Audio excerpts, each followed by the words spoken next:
Hello and welcome to this week's episode of The Slice. We have Karen on the show. Hiya, Karen. How are you? I'm doing marvellous today, thank you. Are you excited, nervous, anxious, petrified? I'm a little bit anxious, but I'm Yeah. also very excited because and happy because Liverpool won the title last night. They did. And I didn't sleep till at least 3 o'clock in the morning. What time did you go to bed? I was a little bit better than that. So yeah, mine was about 12. So I was a good girl because I knew I had to be up early for this and clients. So yeah. Good. And by the time this episode comes out, we'll probably be halfway through next year's season. But hey ho, I'll just explain the rules of the show. Basically, you get 10 minutes to talk about your business, personal life, whatever.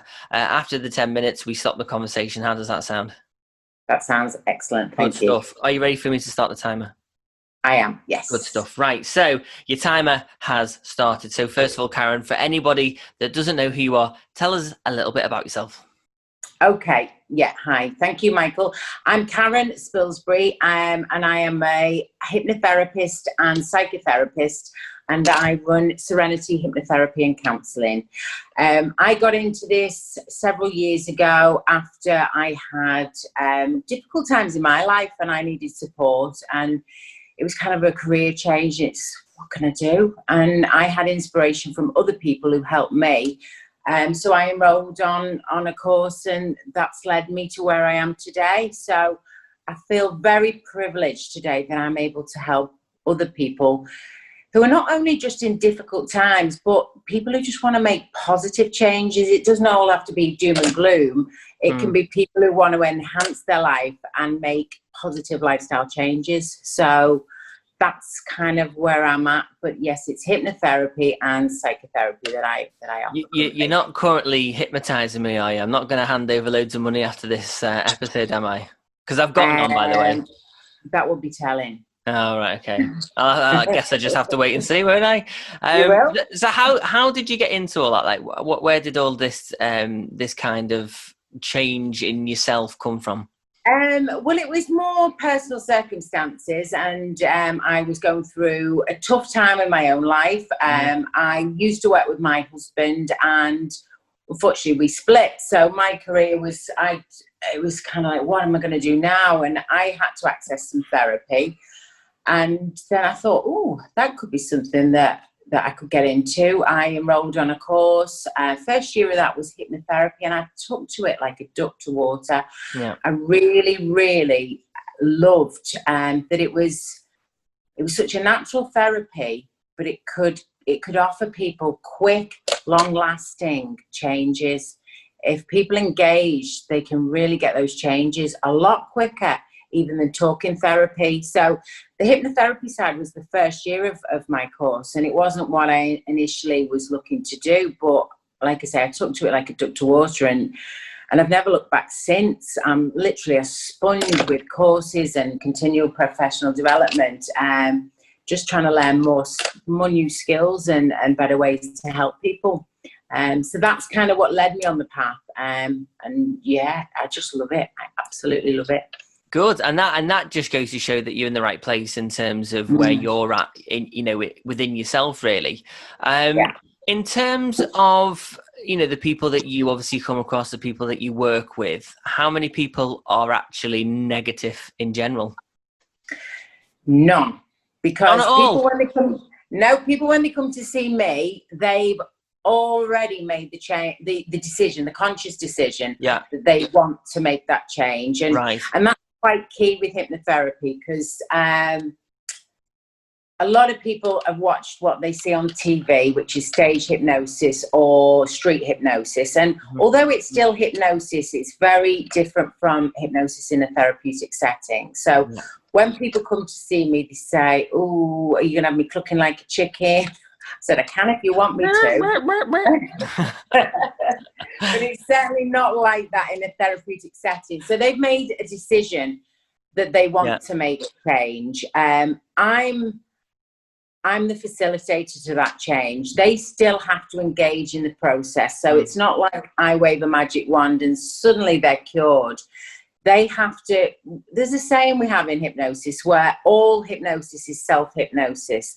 I guide my clients into the state that they need to be to make the changes that they've come to make. So I also can't get them to do anything against their own will or their moral compass. So that's a myth that can be dispelled. So, you know, unless somebody wanted to cook like a chicken, then or eat an onion, that wouldn't happen. You know, they're coming for real change.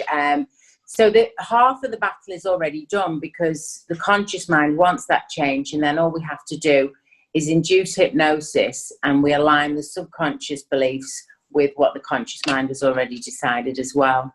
Do you think that there's a lot of stigma around the whole hypnosis? Like, we've obviously talking about the generic giving people money and the chicken stuff, but do you think there's a big stigma between getting people to actually realize there is like a method behind the madness?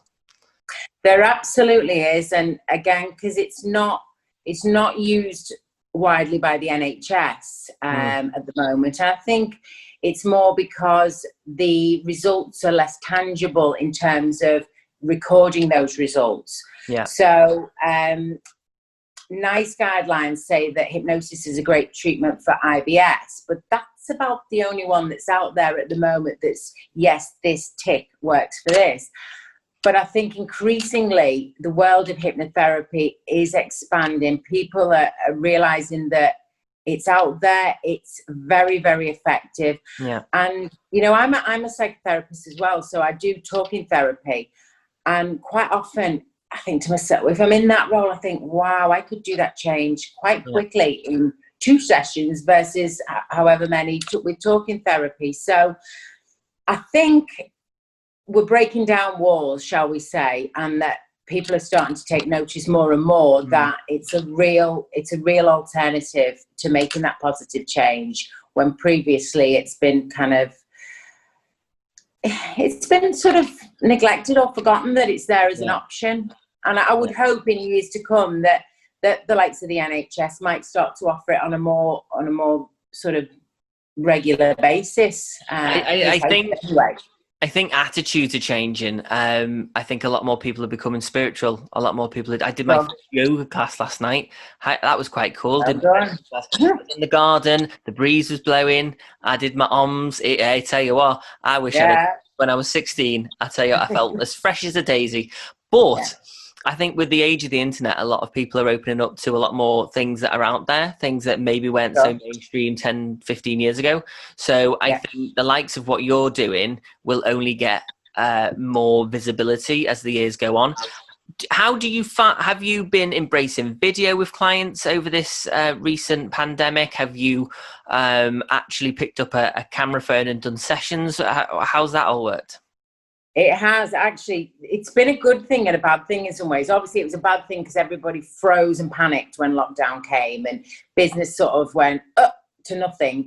However, the good thing that transpired from it is once people took a breath, they realised I've still got those issues and I need to address them because who knows how long all this is going on for. So then my calls started to increase again, and I've always been able to do hypnotherapy online via Zoom, Skype, FaceTime, whatever platform people want to use.